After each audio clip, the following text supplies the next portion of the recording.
Que el Señor les bendiga a todos. Amén. Bienvenidos una vez más a la casa del Señor para estudiar la palabra del Señor. Estamos estudiando un tema muy importante y es la santificación. Como siempre hay un repaso de la clase anterior. ¿Se acuerdan qué vimos en la clase anterior? ¿Qué estuvimos estudiando? El decálogo, ¿verdad? Los 10 mandamientos. Estuvimos viendo de cómo Dios en esa pequeña fracción de palabras sometió todo origen de pecado. Todo indicio de pecado está atado, contrarrestado y exhibido por Dios en su ley. Amén. ¿Lo recuerdan? En la sesión anterior estudiamos detenidamente un poco acerca de la santidad de Dios en su ley. Estuvimos estudiando qué contienen algunos de los 10 mandamientos.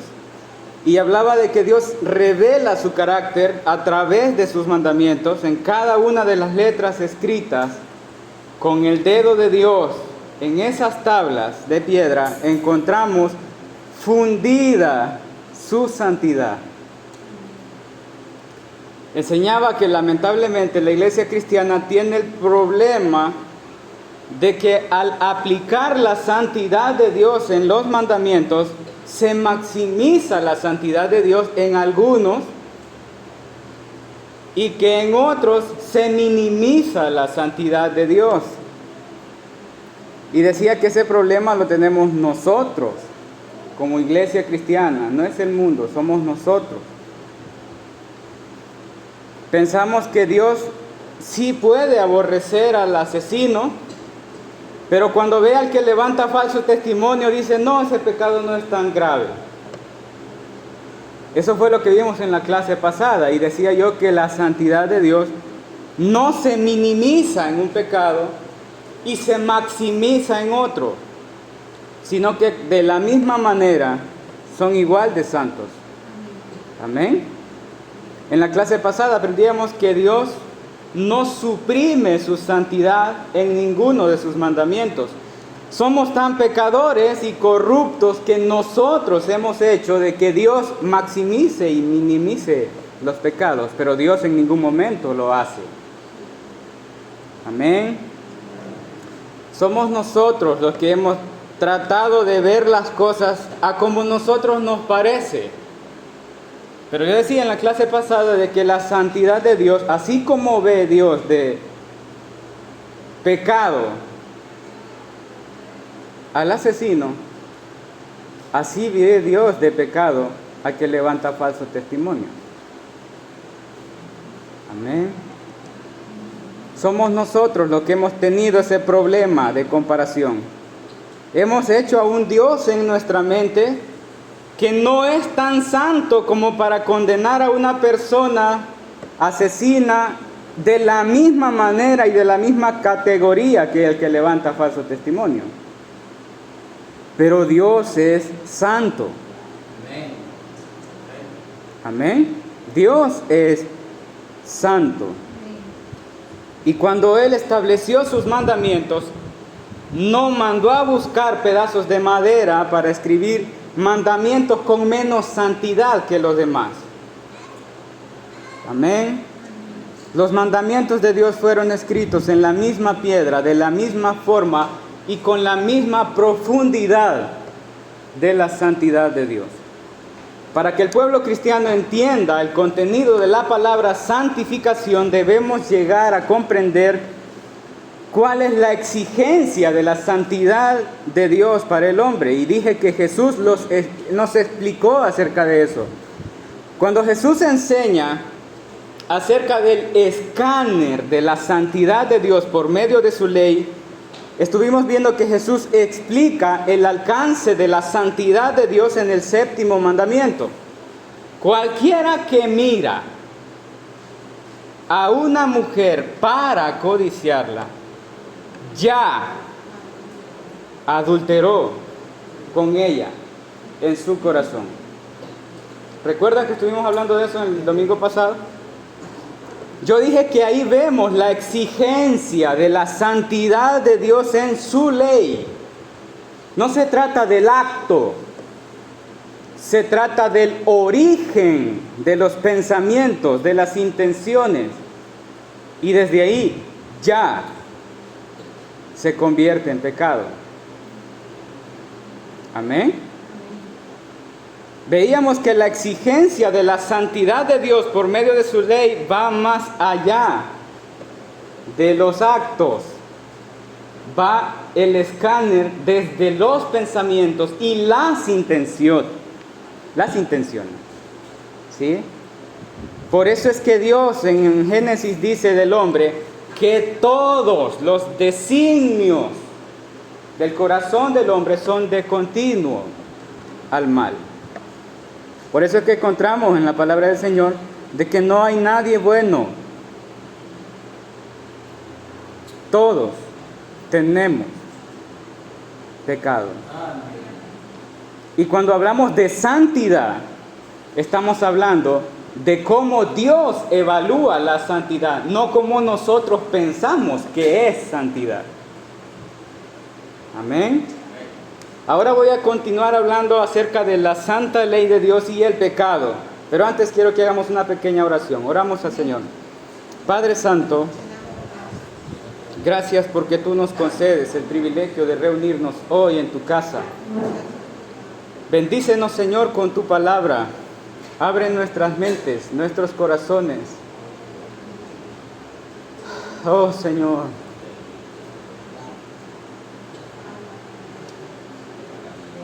Estamos tratando de entender tu santidad.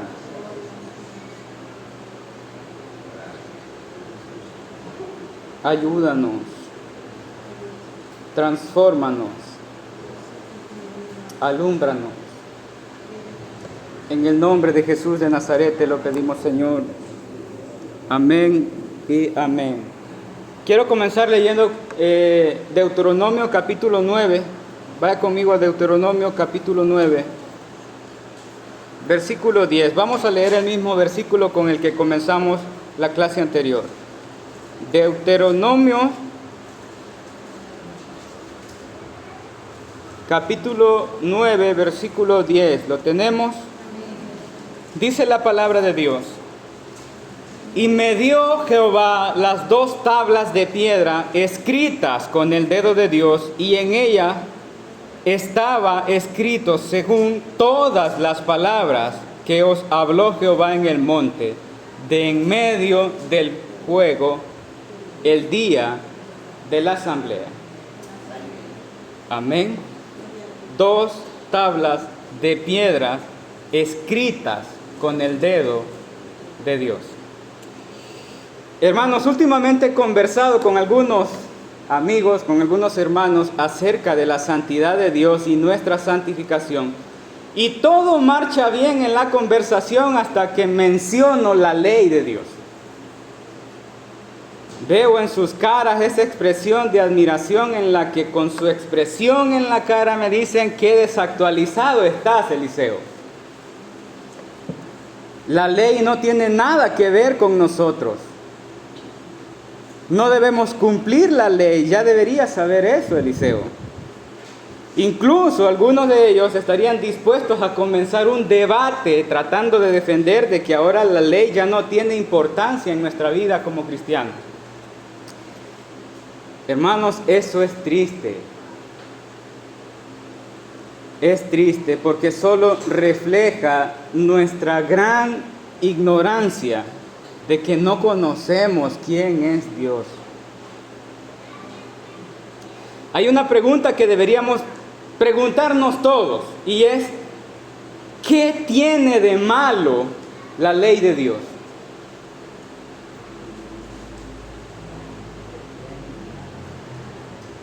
Para que la veamos con menosprecio. ¿Qué es lo que nos causa la ley a nosotros que sentimos que es una carga que no queremos ni mirar? Nos irrita, nos incomoda. ¿Qué tiene la ley de Dios para que cause ese efecto? Es como que cuando alguien habla de que debemos estudiar, de que debemos escudriñar, de que debemos obedecer la ley de Dios, nos molesta. Nos parece que es una maleta que claramente no queremos ni ver. Mucho menos estudiarla. No queremos saber nada de ella. Estamos dispuestos a pelear con quien sea, porque hoy es pura gracia, Cristo vino, ya no somos esclavos de la ley, sentimos que la ley nos da alergia. ¿Qué maldad tiene la ley como que sea tan así para reaccionar de esa forma? ¿Qué maldad hemos encontrado en la ley de Dios? Hermanos, cuando vamos a hablar de santidad y queremos enseñar acerca de la santidad, debemos saber que la iglesia no puede ser guiada hacia la santidad y la santificación sin ley. La iglesia no puede ir caminando hacia Cristo sin su ley. Amén.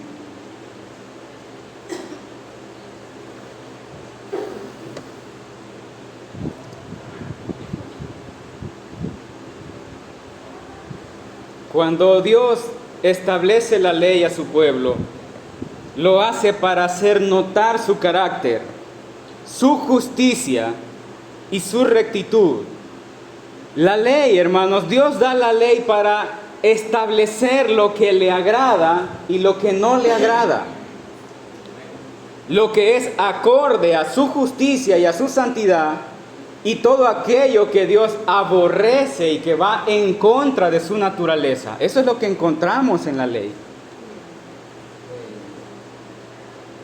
Es en su ley que nosotros encontramos la razón del por qué nuestras acciones son pecado ante su santidad. Y puede ser que por ahí vaya el hecho de no querer ni mirar la ley. Quiero que aprendamos el significado de la palabra pecado. Amén. Porque hemos llegado a la conclusión de que sabemos qué es pecado, porque hay una ley que lo denuncia como pecado.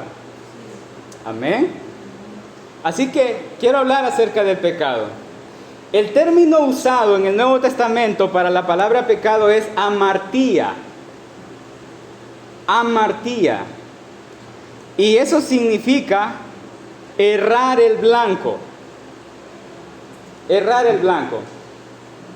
Esto, hermanos, viene de una figura en donde un arquero está extendiendo su flecha y tira la flecha, y la flecha pasa de lejos del punto central.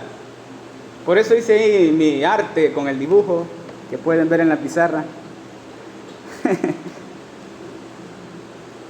Es como un arquero que tira la flecha y esa flecha pasa de lejos del punto central, del objetivo.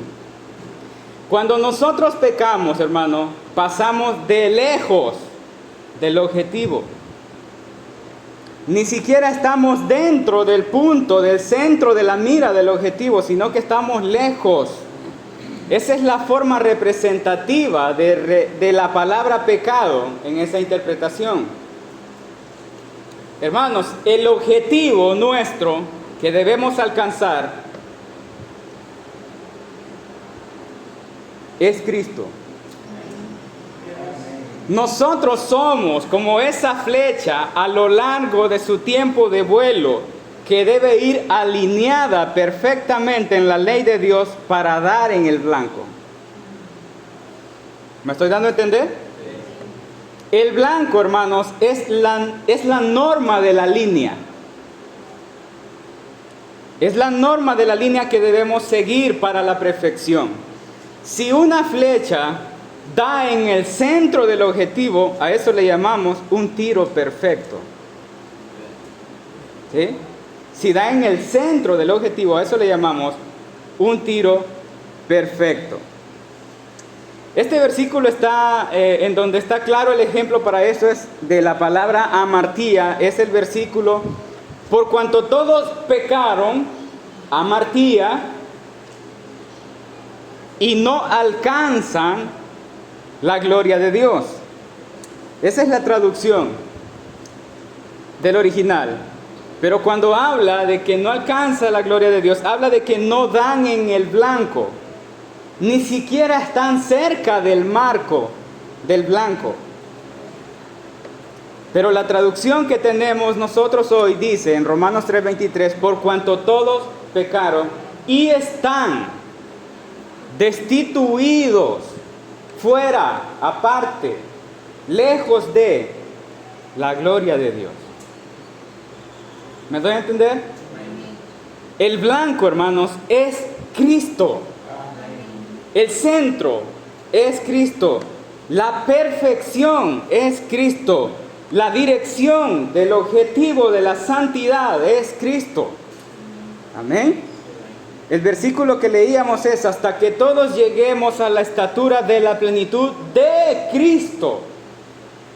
Amén. Él es la perfección de la santidad hecho hombre. Por eso es que el apóstol Pablo dice en Hebreos 12:2: puesto los ojos en Jesús. ¿Me doy a entender? Él es el blanco. Ahí debemos poner la mirada, puesto los ojos en Jesús, el autor y el consumador de nuestra fe. El apóstol Pablo quería mostrarnos que en el caminar cristiano nosotros somos como la flecha en el aire, que debemos direccionarnos hacia la perfección. El apóstol Pablo decía: sed imitadores de mí como yo de Cristo. Amén.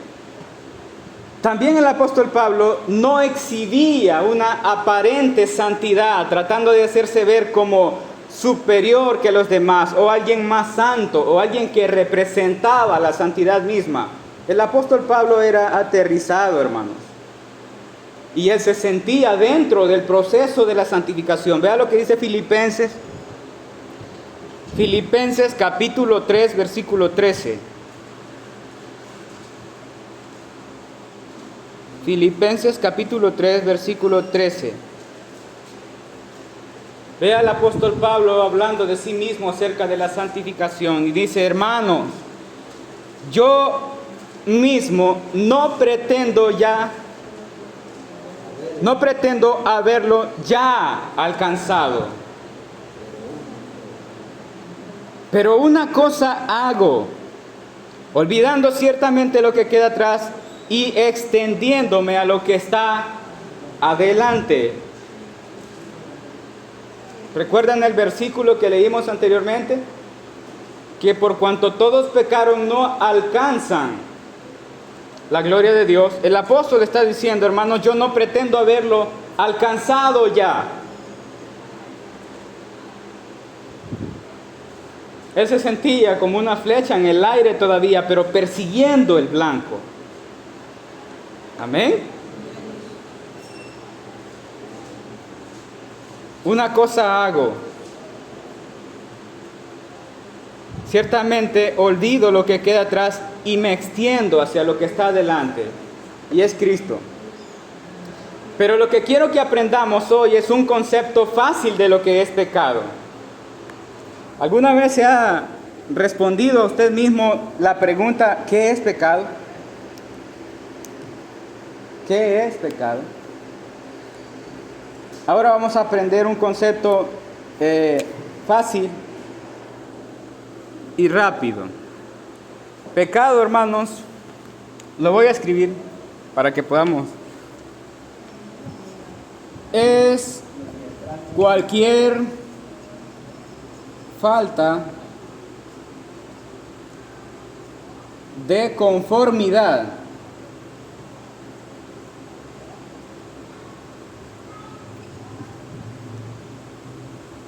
o transgresión de la ley de Dios. Pecado, si quiere aprendérselo, apréndaselo. Es cualquier falta de conformidad o transgresión de la ley de Dios. Repítalo. Pecado es cualquier falta de conformidad o transgresión de la ley de Dios. Cualquier tipo de forma, cualquier tipo o forma de excusa usada para desobedecer y someterse a la ley de Dios es pecado. Ve lo que eso incluye, lo que abarca. Cualquier tipo o forma de excusa usada para desobedecer y someterse a la ley de Dios es pecado. Los primeros teólogos cristianos enseñaron que hay dos tipos de pecado. Hay pecados de comisión y pecados de omisión. Los pecados de comisión, hermanos, son todos aquellos que cometemos de forma intencional, violando un mandamiento de Dios. Aquellos que cometemos de forma intencional, violando un mandamiento de Dios. Somos conscientes de que estamos cruzando esa línea de aquel mandamiento donde Dios dijo, no lo harás. ¿Me doy a entender? Los pecados de omisión son aquellos que Dios ordenó, harás esto, y nosotros no lo hacemos como Dios nos manda, evadimos eso, nos hacemos los desentendidos de eso y omitimos la obediencia a esos mandamientos. Esos son los pecados de omisión. Un ejemplo de pecado de comisión es: no dirás falso testimonio. Sabemos que Dios dijo, no dirás. Pero cuando nosotros lo hacemos y decimos, nosotros cometemos el pecado sabiendo de que Dios dijo, no lo harás. Amén.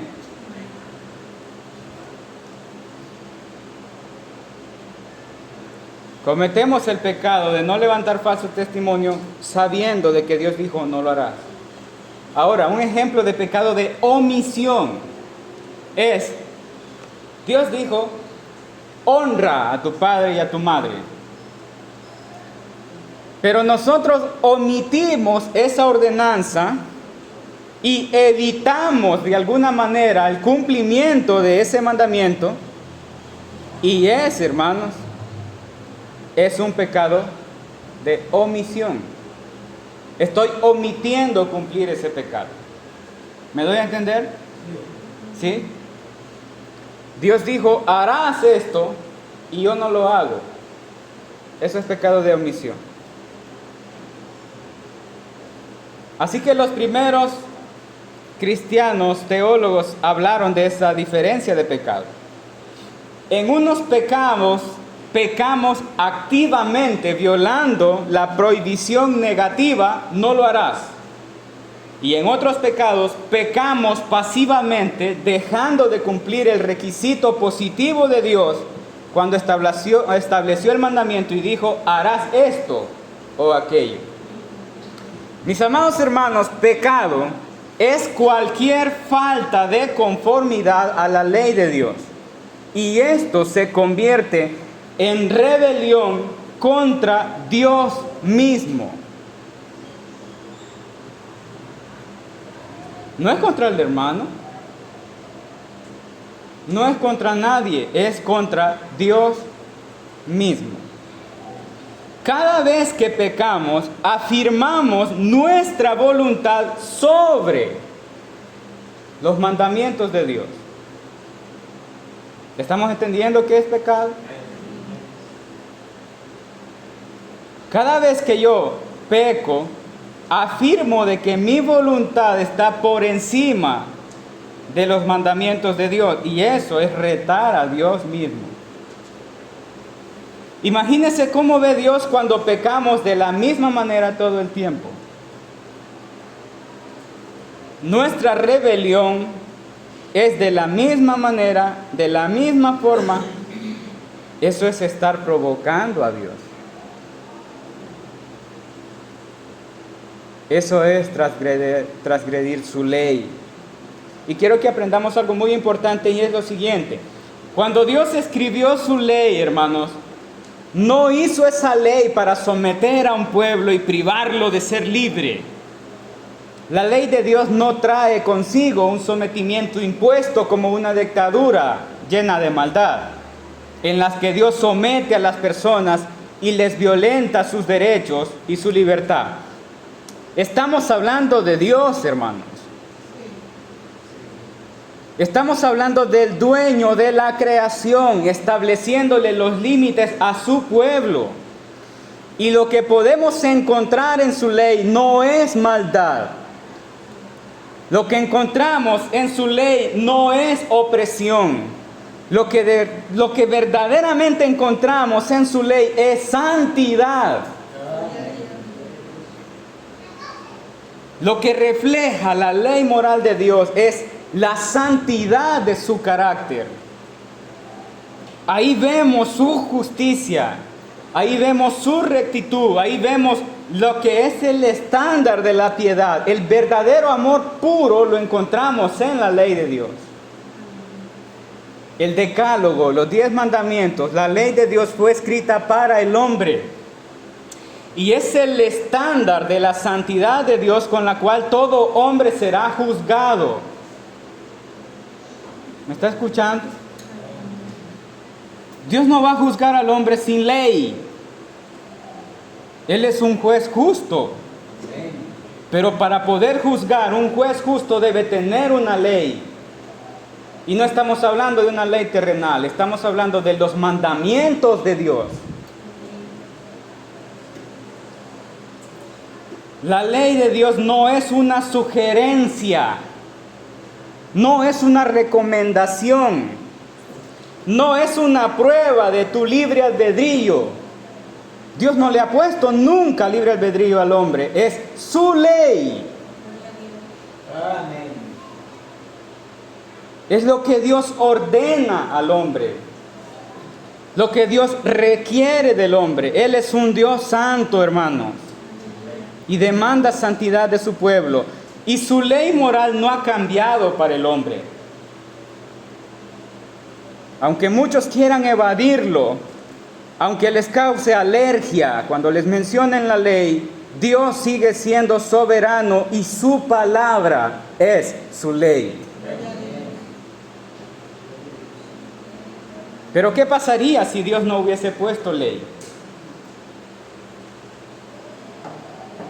Sin ley no hay pecado.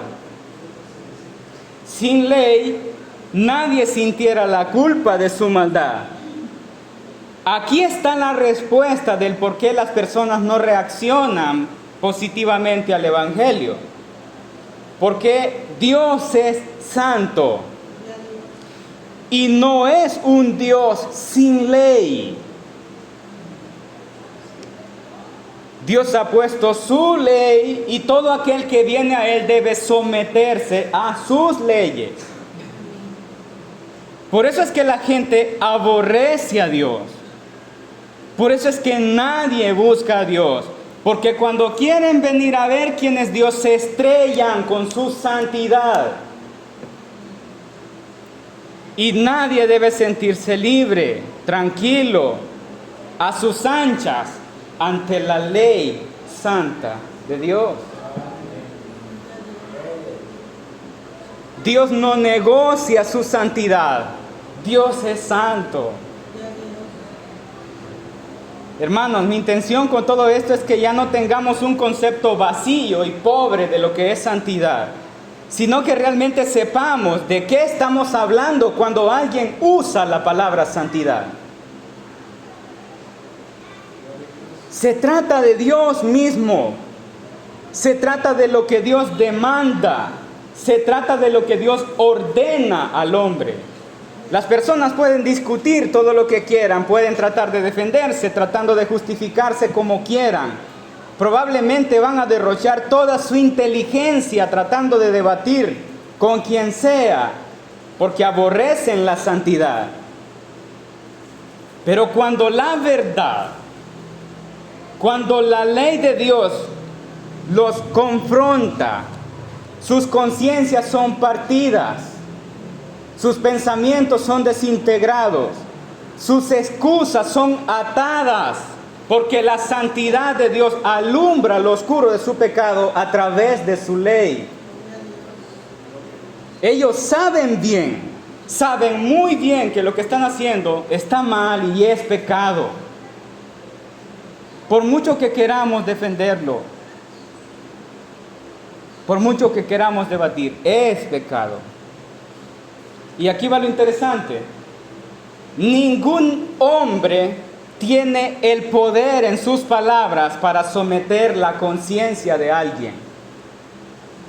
Pero la palabra de Dios sí penetra, alumbra, parte, despedaza cada espacio oscuro de nuestro ser.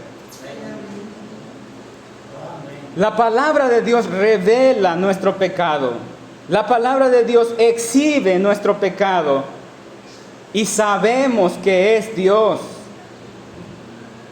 Sabemos que es la santidad misma en su ley, escaneando nuestro carácter moral. Hermanos, ese es un privilegio que nosotros como cristianos tenemos. Y usted dirá, ¿por qué el hermano Liceo ve que los cristianos tienen un privilegio al enfrentarse a la ley? Esa es la diferencia que tenemos nosotros con aquellos de los que aborrecen a Dios. Y permítanme explicárselo. Cuando Dios pasa el escáner de su santidad a través de su ley sobre nosotros los cristianos y revela y alumbra y exhibe nuestro pecado, los que somos cristianos, hermanos, nos humillamos ante su santidad. Los hijos de Dios tienen esa actitud, reconocen sus pecados cuando están frente a la santidad de Dios. Prefieren ser heridos por la espada de la palabra de Dios cuando corta nuestra maldad, pero aún así seguir ante Él. Aún así seguir ante Él.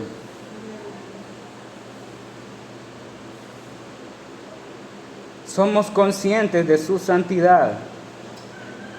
A diferencia de aquellos quienes prefieren la oscuridad de su pecado y no soportan la luz de la palabra de Dios, discuten con cualquiera defendiendo su pecado, descargan toda su inteligencia para tratar de evadir la responsabilidad de su pecado, reconectan opiniones para reafirmar lo torcido de su caminar, intentan encontrar las razones por las cuales justificar su pecado, pero dentro saben que es pecado. Saben que es pecado. Si son inconversos, la solución rápida es aborrecer a Dios y no querer tener ningún tipo de relación con Él. Eso es lo que hace un inconverso. Pero si estamos hablando de un creyente, él hará oído sordo a la palabra de Dios.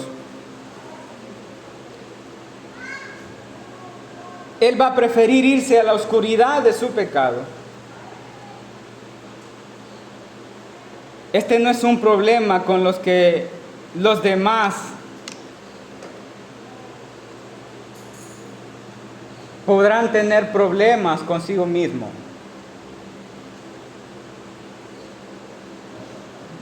Los que son cristianos y aborrecen la ley de Dios no tienen un problema con ellos mismos, tienen un problema con Dios.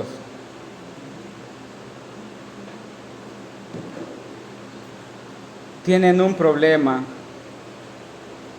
porque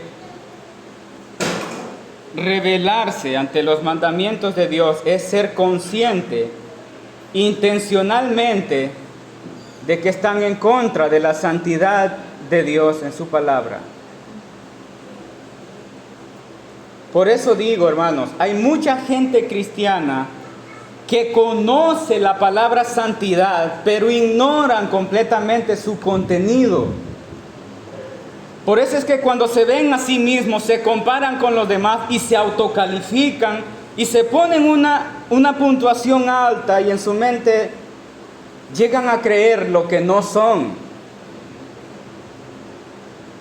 Pero cuando estudiamos la santidad de Dios, cuando nos metemos al estándar de su santidad, que es su ley, nos damos cuenta de lo vil y miserable pecadores que somos.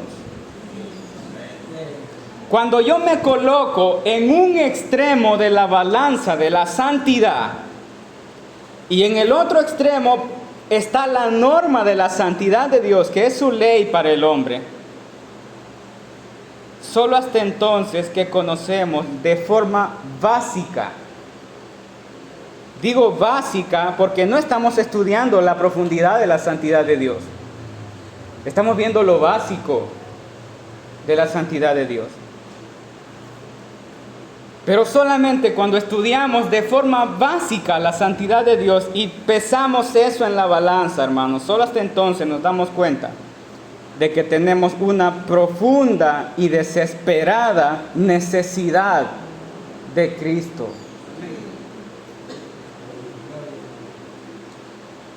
Oh, si Cristo no hubiese sido el centro de la historia, si Cristo no fuese la única esperanza, si Cristo se hubiese arrepentido antes de llegar a la cruz, hermanos, si no fuera por Cristo,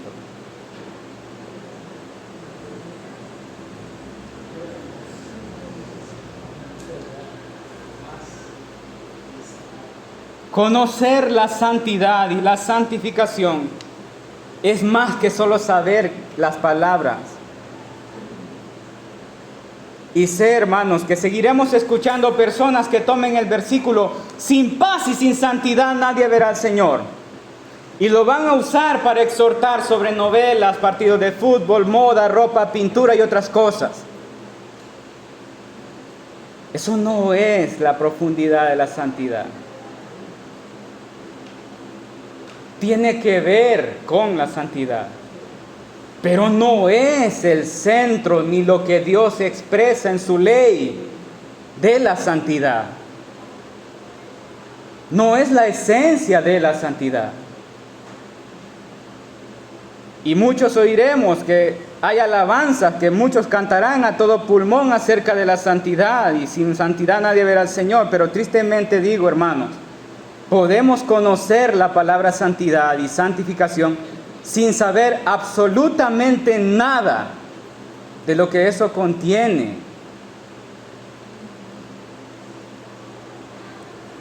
Quiero terminar diciendo que una persona consciente de su propia inmundicia no va a tratar de presumir santidad. Lo repito. Una persona consciente de su propia inmundicia no va a tratar de presumir santidad. Creo que al igual que yo, hermanos, le van a temblar las rodillas, las manos y el cuerpo a causa del temor por solamente hablar de la santidad de Dios en su ley.